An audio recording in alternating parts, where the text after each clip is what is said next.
सिंधु जल समझौते के निलंबन से फिर बौखलाया पाकिस्तान। हाथ में कटोरा लेकर भारत को आंखें दिखा रहा है पाकिस्तान। मुनीर और बिलावल के बाद अब शहबाज की गीदड़ भभकी। पाकिस्तान समर्थित आतंकवाद पर लगाम लगाने के लिए भारत ने सिंधु जल समझौते के निलंबन का फैसला लिया तो पाकिस्तान के पैर उखड़ गए। भारत के इस कड़े फैसले से पाकिस्तान में हड़कंप मचा है। सिंधु जल संधि को निलंबित करने और पाकिस्तान को मिलने वाले पानी पर रोक लगाने के लिए उठाए गए कदम के बाद वहां के प्रधानमंत्री से लेकर फील्ड मार्शल तक बौखलाहट में खुलेआम जंग की धमकी दे रहे हैं। लेकिन भारत का जवाब साफ है, जब तक आतंक पर लगाम नहीं, पाकिस्तान को पानी नहीं। अब पाकिस्तान के पीएम का छलका दर्द। जल संकट के झुंझलाहट में भारत को धमकी।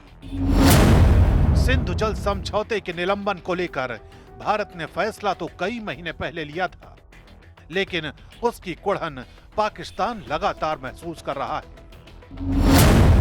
पहले फील्ड मार्शल आसिम मुनीर ने अमेरिका से भारत को धमकी दी, फिर पाकिस्तान के नाकाम पूर्व विदेश मंत्री बिलावल भुट्टो ने और अब खुद प्रधानमंत्री शहबाज शरीफ ने भारत को चेतावनी दे डाली। इस्लामाबाद में एक कार्यक्रम में हिस्सा लेने पहुंचे शहबाज शरीफ ने सिंधु जल समझौते के निलंबन पर कहा, मैं अपने दुश्मन को आज कहना चाहता हूं कि अगर तुमने हमारे पानी को रोकने की धमकी दी तो याद रखो कि तुम पाकिस्तान से एक भी बूंद छीन नहीं सकते। अगर तुमने ऐसा करने की कोशिश की तो तुम्हें ऐसा सबक सिखाया जाएगा कि तुम अपने कान पकड़ लो।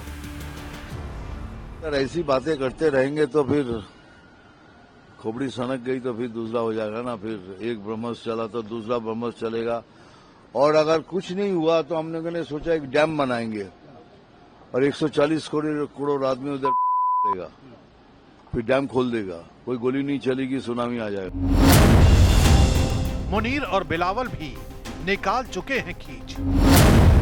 सिंधु का पानी रुकने से घुटनों पर आया पाकिस्तान।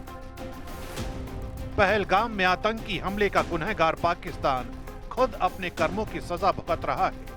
ऑपरेशन सिंदूर में भारत के हाथों बुरी तरह पिटा पाकिस्तान अब अमेरिका की गोद में जा बैठा है और वहीं बैठकर भारत को धमकियां भी दे रहा है। पाकिस्तान के फील्ड मार्शल आसिम मुनीर ने सिंधु जल समझौते के रद्द होने पर भी जमकर खींच निकाली थी।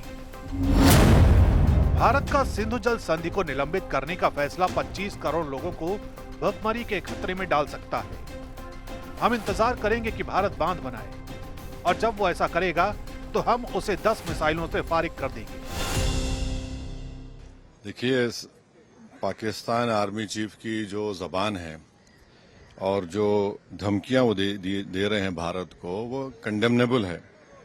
और अफसोसनाक बात यह है कि भारत यूएस का एक स्ट्रेटेजिक पार्टनर है और यूनाइटेड स्टेट्स की सरजमीन में बैठकर वो भारत को न्यूक्लियर थ्रेट दे रहे हैं और बिल्कुल ही एक सड़क छाप आदमी की तरह की जबान इस्तेमाल कर रहे हैं। इसमें कोई हैरानी की बात नहीं कि पाकिस्तान में संवैधानिक पदों पर बैठे लोग असंवैधानिक बातें करें, लेकिन हैरानी की बात तो ये है कि पाकिस्तान के नाकाम पूर्व विदेश मंत्री तक भारत को गीदड़ भभकी देने की कोशिश कर रहे हैं। यानी जिनकी खुद अपने देश में कोई औकात नहीं बची, वो हिंदुस्तान को ज्ञान देने चले।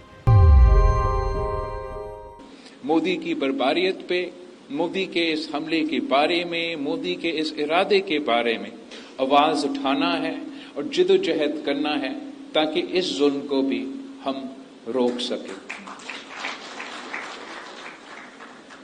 मैं जानता हूं कि आप में इतना ताकत है, इस मुल्क के अवाम में इतना ताकत है कि जंग की सूरत हो तो जंग में भी हम इनका मुकाबला कर सकते हैं और जो आपके 6 के 6 दरिया है वो वापस हासिल भी कर सकते हैं। And all of these countries, all of these people who are making statements from failed states, I don't think we need to take cognizance. We are responding too much to unnecessary provocations that have absolutely no importance. Bharat का सिंधु जल संधि निलंबन का फैसला आतंकवाद के खिलाफ उसकी जीरो टॉलरेंस नीति और रणनीतिक दृढ़ता को दर्शाता है, जबकि पाकिस्तान की धमकियां उसकी आर्थिक कमजोरी और राजनयिक अलगाव को उजागर करती है। पाकिस्तान कितनी ही धमकियां देता रहे, भारत अपनी सैन्य ताकत, तकनीकी श्रेष्ठता और वैश्विक नेतृत्व के दम पर हर चुनौती का जवाब देने को तैयार है।